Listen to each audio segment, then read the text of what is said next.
ગુજરાતના જાણીતા લોકગાયિકા કિંજલ રબારી ફરી એક વખત ચર્ચામાં આવ્યા છે।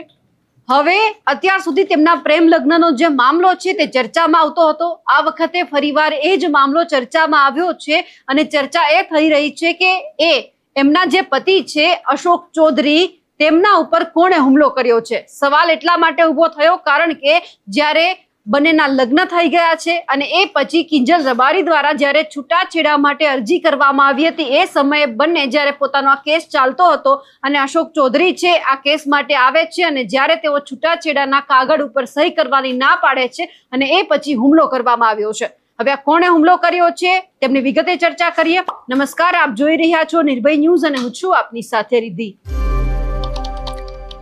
કિંજલ રબારી કે તેમના જે પ્રેમ લગ્ન છે ખૂબ ચર્ચામાં રહ્યા કારણ કે અહીંયા જે આ પ્રેમ લગ્ન થયા હતા એ પછી જે રબારી સમાજ છે, ચૌધરી સમાજ છે તે પણ મેદાનમાં આવ્યા હતા। ઘણા બધા લોકો એવા છે કે જેમની સામે ફરિયાદ પણ નોંધવામાં આવી છે। જ્યારે આ આખો મામલો સામે આવ્યો અને એ પછી કિંજલ રબારીએ પીછેહટ પણ કરી હતી। હવે જ્યારે આ માહિતી સામે આવી છે ત્યારે સૌથી પહેલા સવાલ એ થયો કે જ્યારે કિંજલ રબારી અને અશોક ચૌધરીએ જે પરસ્પર સંબંધિત પ્રેમ લગ્ન કર્યા હતા એ બંનેના સંબંધોની ચર્ચા તે સમયે પણ સોશિયલ મીડિયા અને જાહેર જીવનમાં થઈ હતી। જો કે લગ્ન બાદ બંને વચ્ચે મતભેદો પણ ઉભા થયા હતા। સામાજિક પરિસ્થિતિઓના કારણે અલગ થવાનો નિર્ણય પણ લેવામાં આવ્યો છે। હવે આ બાબતે બંને પક્ષો તરફથી અલગ અલગ દાવા અને ચર્ચાઓ અલગ અલગ રીતે સામે પણ આવી હતી। પરંતુ હવે જ્યારે બંને વચ્ચે અંતર વધતા કિંજલ રબારીએ રાધનપુર ફેમિલી કોર્ટમાં છૂટાછેડા માટે અરજી દાખલ કરી હતી। ત્યારબાદ કોર્ટમાં આ મામલે કાયદાકીય પ્રક્રિયા પણ ચાલી રહી છે।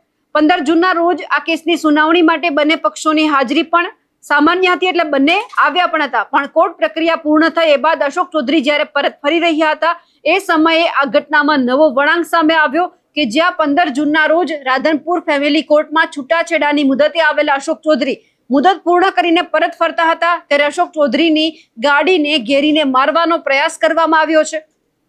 કોર્ટમાંથી પરત ફરતી વખતે કેટલાક લોકોએ તેમની ગાડીને રોકવાનો પ્રયાસ પણ કર્યો। ફરિયાદ મુજબ 4 જેટલા વ્યક્તિઓ હાથમાં તીક્ષ્ણ હથિયારો લઈને તેમની તરફ આવ્યા હતા અને હુમલો કરવાનો પ્રયાસ કરવામાં આવ્યો હતો। આ ઘટના બાદ આ વિસ્તારમાં તણાવપૂર્ણ સ્થિતિ પણ સર્જાઈ છે અને અશોક ચૌધરીએ છૂટાછેડાના કેટલાક દસ્તાવેજો પર સહી કરવાનો ઇનકાર કર્યો હતો। એટલા માટે જ્યારે બંને વચ્ચે મતભેદ વધુ ઊભા થયા હતા એટલા જ માટે જે અશોક ચૌધરી છે તેમના ઉપર ક્યાંક છૂટાછેડાની પ્રક્રિયા પૂર્ણ કરવા માટે વારંવાર દબાણ કરવામાં આવતું હતું। એટલા માટે ક્યાંક આ હુમલો કરવામાં આવ્યો હોય તેવું સામે આવ્યું છે।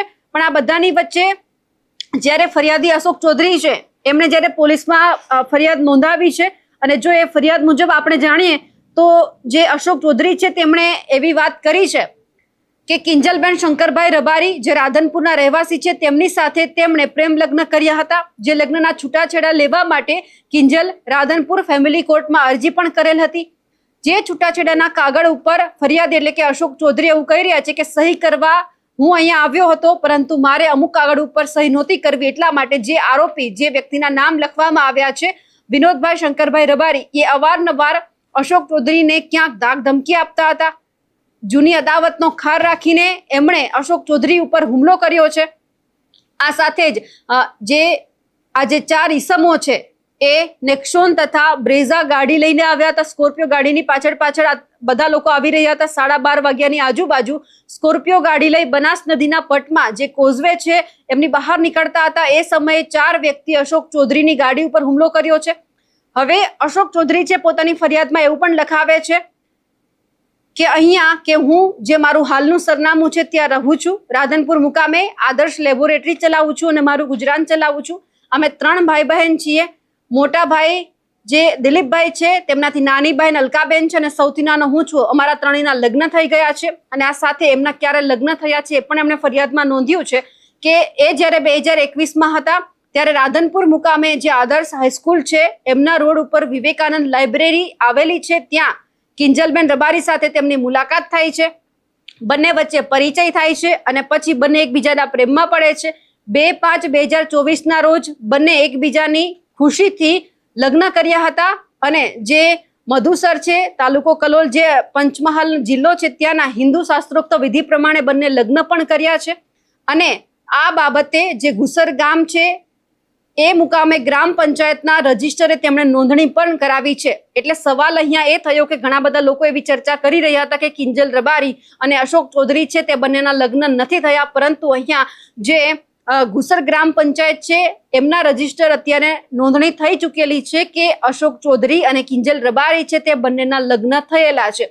અને હવે આ જે લગ્ન બાબતે બંને ક્યાંક છૂટાછેડા લેવા માટેની જ્યારે કોર્ટની અંદર બંનેની જ્યાં સુનાવણી ચાલી રહી હતી એ સમય દરમિયાન અશોક ચૌધરી ત્યાં આવે છે, પરંતુ તેમને છૂટાછેડા નથી લેવા એટલા માટે તે ત્યાંથી જતા રહે છે અને પછી હુમલો કરવામાં આવે છે. 4 જેટલા લોકો છે તેમની સામે ફરિયાદ નોંધવામાં આવી છે. એક છે વિનોદભાઈ રબારી અને બીજા છે પ્રકાશભાઈ રબારી. 2 વ્યક્તિના હજુ નામ સામે નથી આવ્યા. એટલે હવે આ 4 વ્યક્તિની સામે ફરિયાદ નોંધવામાં આવી છે. હવે એ જોવાનું છે કે આખા મામલામાં કિંજલ રબારીનો કોઈ ખુલાસો સામે આવે છે ખરા. હવે જે રીતે આ ઘટના સામે આવી છે તેમને લઈ આપ શું માનો છો? કમેન્ટ કરીને ચોક્કસથી જણાવજો. સાથે જ અમારી નિર્ભય ન્યૂઝ ચેનલને લાઇક, શેર અને સબસ્ક્રાઇબ કરવાનું ભૂલશો નહીં. નમસ્કાર.